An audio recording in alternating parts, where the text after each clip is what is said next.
أعوذ بالله من الشيطان الرجيم بسم الله الرحمن الرحيم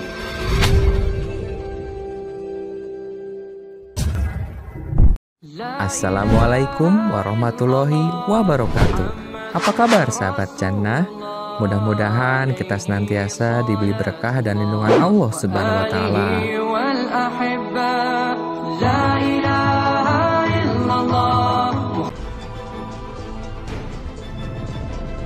Ilmuwan identik dengan seseorang yang memiliki keahlian di bidang tertentu yang berkaitan dengan ilmu pengetahuan. Tidak sedikit rupanya orang-orang yang bergelut dengan ilmu pengetahuan kemudian mendapatkan hidayah untuk bisa menerima kebenaran Al-Quran. Berikut 4 ilmuwan dunia yang masuk Islam karena riset ilmiah mereka. Namun sebelum lanjut, jangan lupa subscribe dan bagikan sebanyak-banyaknya kepada teman-teman kalian, karena sebaik-baiknya manusia adalah yang paling bermanfaat bagi orang lain. Hadis riwayat Tabrani.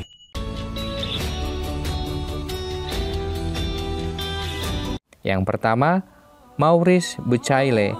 Maurice Bucaille dikenal sebagai ilmuwan yang meneliti jasad Firaun. Ia merupakan ahli bedah asal Perancis yang lahir pada 19 Juli 1920. Maurice Bucaille kemudian menjadi pemimpin ahli bedah sekaligus penanggung jawab utama dalam penelitian tentang mumi. Hasil penelitian menemukan hal yang mengejutkan bahwa sisa-sisa garam yang melekat pada tubuh mumi adalah petunjuk bahwa Firaun meninggal karena tenggelam. Jasadnya yang baru dikeluarkan dari laut kemudian segera dibalsem untuk diawetkan. Namun hal ini tetap mengganjalkan logika sang profesor.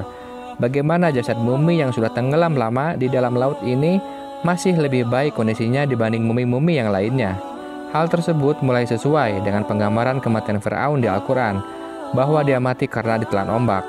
Bucaille kemudian merilis laporannya yang berjudul Mumi Firaun, sebuah penelitian medis modern. Ia lalu mendengar bahwa Al-Quran sebenarnya telah mengisahkan cerita tenggelamnya Firaun. Kabarnya setelah mencari riwayat di berbagai kitab termasuk Taurat dan Injil, Bucaille beralih ke Islam. Ia menemui sejumlah ilmuwan otopsi muslim dan diberitahu mengenai salah satu ayat Al-Quran. Maka pada hari ini kami selamatkan badanmu, supaya kamu dapat menjadi pelajaran bagi orang-orang yang datang sesudahmu. Dan sesungguhnya kebanyakan dari manusia lengah dari tanda-tanda kekuasaan kami. Surah Yunus ayat 92. Ayat tersebut telah menyentuh hati Bucaille hingga ia menjadi seorang mualaf.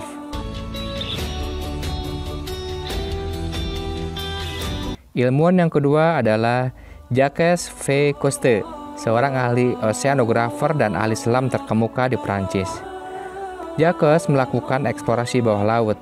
Tiba-tiba ia menemukan beberapa kumpulan mata air tawar yang tidak bercampur dengan air laut, seolah ada dinding atau membran yang membatasi keduanya. Lalu suatu hari ia bertemu dengan seorang profesor muslim dan menceritakan fenomena itu.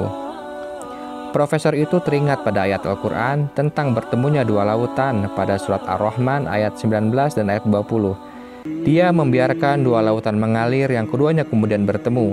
Antara keduanya ada batas yang tidak dilampaui masing-masing. Ar-Rahman ayat 19-20. Mendengar ayat-ayat Al-Quran itu, Cousteau kagum dan dikatakan ia memeluk Islam. Sekedar informasi, Jacques V. Cousteau lahir di Prancis 19 Juni 1910 dan meninggal dunia di Paris pada 25 Juni 1997.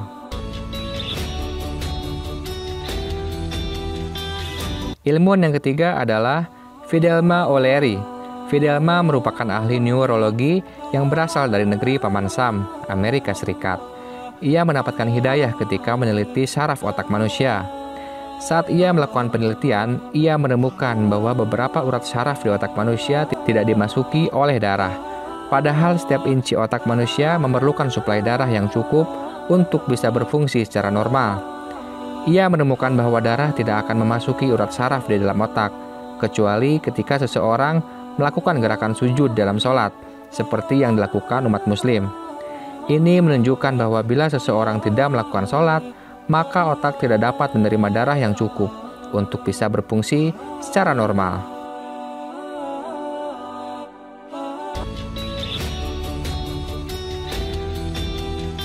Ilmuwan yang keempat adalah Profesor William. Majalah Science Journal of Plant Molecular Biologists mengungkapkan hasil penelitian yang dilakukan tim ilmuwan Amerika Serikat. Tim meneliti suara halus yang tidak bisa didengar oleh telinga manusia.